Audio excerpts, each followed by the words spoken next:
तो पहला आता है इंट्रिंसिक सेमीकंडक्टर।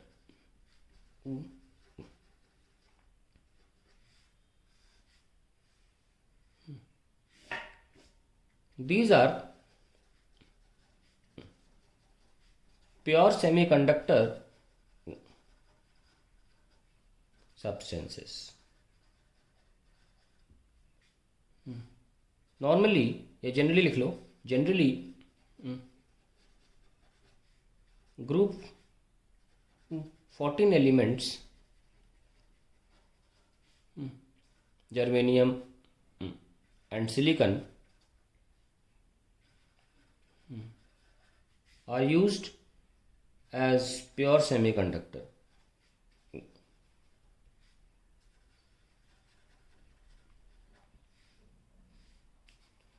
अब जैसे कि हमको पता है कि डेल्टा ई जी बहुत इंपॉर्टेंट चीज़ है, less than equal to 2 electron volt मैंने बोला था। कुछ आर्टिफिशियली मेड भी होते हैं, लेकिन जर्मेनियम सिलिकॉन तो अपने आप में एक एलिमेंट हैं, तो उनके लिए लिख लेता हूँ। फॉर सिलिकॉन जो डेल्टा ई जी की वैल्यू है वो 1.14 इलेक्ट्रॉन वोल्ट है, और जर्मेनियम के लिए डेल्टा ई जी की वैल्यू जो है वो 0.7 इलेक्ट्रॉन वोल्ट है। नाउ सिलिकॉन की बात करें हम वैसे जर्मेनियम की भी कर सकते हैं, लेकिन मैं अभी सिलिकॉन की बात कर रहा हूँ। तो कंसंट्रेशन विद सिलिकॉन ही हम चैप्टर को पढ़ाएंगे भी। In solid state of these elements all atoms form covalent bond with the neighboring atoms, और ये सिलिकॉन की चादर बनती चली जाती है। आपको पता है सिलिकॉन को भी कैटिनेशन की प्रॉपर्टी थोड़ी सी मिली हुई है। With the neighbouring atoms and each atom henceforth, क्योंकि सारे के सारे एक दूसरे से घिरे हुए हैं, सबके ऑक्टेट बन जाते हैं, और इसी में लिख रहा हूँ each atom henceforth behaves as if there are 8 electron in its valence shell।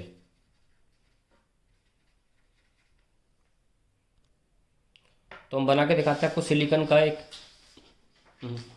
पूरा घिरा हुआ एटम ऐसा होता है। सिलिकॉन इस तरीके से इनका अपने 8 इलेक्ट्रॉन पूरे हो जाते हैं। ये तो बचपन में बनाया भी होगा आपने, ऐसे करके बनाते थे ना, वही है।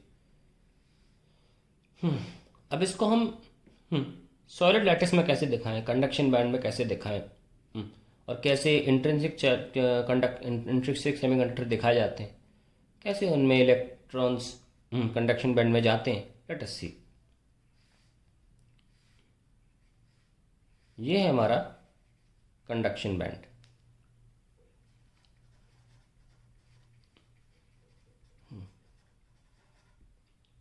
और हम बनाने जा रहे हैं सिलिकॉन।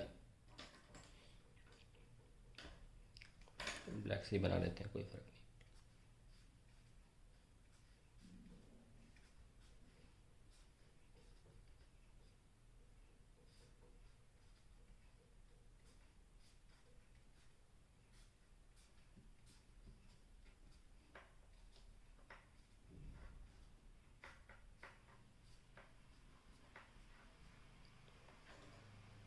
ये हमारे पास पूरा का पूरा वैलेंस बैंड तैयार है।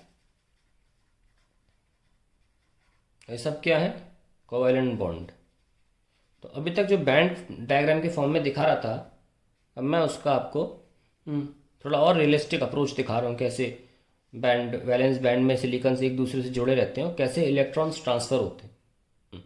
ओके, अब होगा क्या, ये एक इलेक्ट्रॉन है, ये एक इलेक्ट्रॉन है, और इसको अपने कोवैलेंट बॉन्ड को तोड़ने के लिए ये बॉन्ड एक फोर्स होता है, इसको हम लाइन से दिखाते हैं।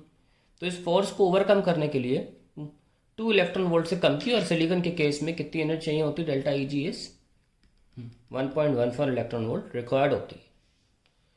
तो रूम टेम्परेचर पर ये एनर्जी अवेलेबल होती है। इसका फ़ायदा उठाकर एक इलेक्ट्रॉन यहाँ से ले लें, कहीं से भी ले लें, एक इलेक्ट्रॉन जो है वो अपने बॉन्ड को तोड़कर शिफ्ट हो जाता है और छोड़ जाता है एक होल।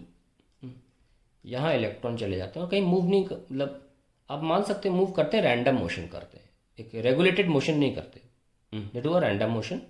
एंड यहाँ पे एक होल है और यहाँ से यहाँ चला जाता है, कंडक्शन बैंड में अवेलेबिलिटी आ जाती है। फिर अगर आप पोटेंशियल डिफरेंस अप्लाई करोगे तो ये निर्धारित जगह पर मूव करेगा और आपको करंट मिल भी जाएगा। मेन है कि कंडक्शन बैंड में समान तो हो। अब होता क्या है कि ये सिलिकॉन ने अपना इलेक्ट्रॉन तो छोड़ दिया। छोड़ने की वजह से इस सिलिकॉन के न्यूक्लियस का पावर बहुत ज़्यादा हो गया, क्योंकि 4 को संभाल सकता था, अभी 3 को संभाल रहा है।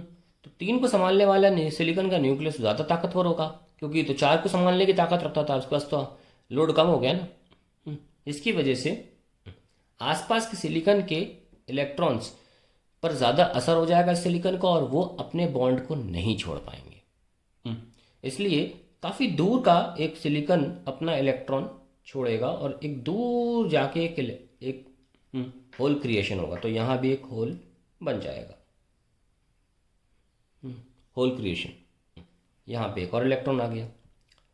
सही बताएं तो ये जो दूरी है ये 10 करोड़ सिलिकॉन एटम्स की होती है। यानी कि एक सिलिकॉन जब अपना इलेक्ट्रॉन छोड़ देता है तो उसकी ताकत या उसकी पावर 10 करोड़ एटम्स के दायरे तक मौजूद रहती है। तो एक 10 करोड़ एटम्स पर एक होल जनरेट होता है, या ये कहें एक इलेक्ट्रॉन होल पेयर जनरेट होता है खुद सिर्फ 1.14 इलेक्ट्रॉन वोल्ट पे। तो ये काफ़ी कम भी है, इसीलिए इंट्रिंसिक सेमीकंडक्टर्स से इतना फ़ायदा नहीं होता और हमें कुछ एक्स्ट्रा चीज़ें करनी पड़ती हैं, जिसे डोपिंग बोला जाता है, जिससे कि ये 10 करोड़ पे एक एटम एक इलेक्ट्रॉन होल जो पेयर जनरेट हो रहा है इससे कुछ ज़्यादा जनरेट हो सके। बहुत ज़्यादा भी नहीं चाहिए, ऐसा नहीं कह रहा हूँ कि 10 करोड़ पे 9 करोड़ जनरेट हो जाए, ऐसा नहीं किया जाता। तब भी बहुत कम जनरेट किया जाता है, उसके बारे में बाद में बात करेंगे, डोपिंग शुरू होगा। तो आई होप यहाँ पे क्लियर अब हो गया होगा आपको कि कैसे इस एनर्जी को पर्याप्त टेम्परेचर पे, जो भी हमारा रूम टेम्परेचर पे अटेन कर लिया जाता है और इलेक्ट्रॉन रैंडमली कोई भी सिलिकॉन दुकान शुरू करता है अपनी एक इलेक्ट्रॉन छोड़ के, फिर बाकी करते हैं, फिर और करते हैं और करते रहते हैं, फिर एक पॉइंट पर आके ये साइमल्टेनियस हो जाता है। आइए लिख लेते हैं इस बात को, जो मैंने बोला है सब बातों को, इसको हम लिख भी लेते। Due to removal of electron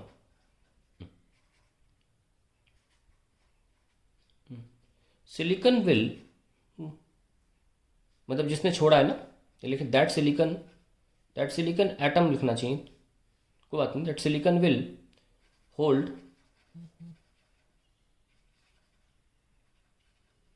neighboring electrons more tightly. Hence, the other electron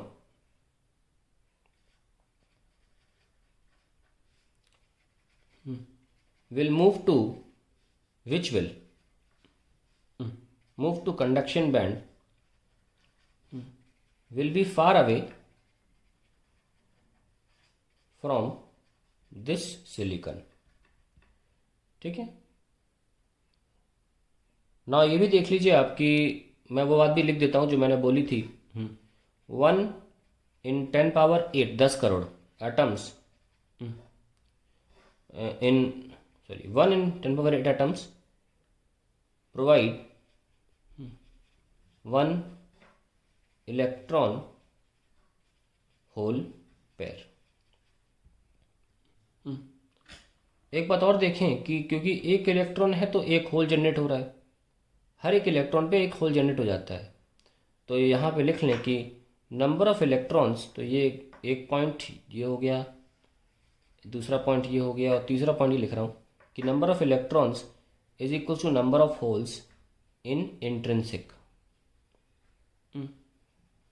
semiconductor. ये बहुत इंपॉर्टेंट बात है और इनको बोला जाता है NI, सफिक्स आई लगा के NI बोला जाता है, यानी कि इंट्रिंसिक सेमीकंडक्टर्स में जो चार्जेस हैं, जो कैरियर्स हैं होल या इलेक्ट्रॉन को हम कैरियर भी बोलते हैं, कंडक्शन पार्टिकल्स या कंडक्शन कैरियर्स भी बोलते हैं, उनको एन से दिखाया जाता है। और जो दोनों एन और एन एच बराबर है तो आप कॉमन एन से बोल सकते हैं, एन और एन एच लगाने का फ़ायदा नहीं है क्योंकि दोनों इक्वल हैं। So we use the letter N suffix I, intrinsic charge carriers. Okay, they there are two types of it, electron and holes. Collectively हम उन्हें एन से दिखाते हैं। ठीक है, तो ये आपका सिलिकॉन का मैंने आपको इंट्रिंसिक का करके दिखाया है।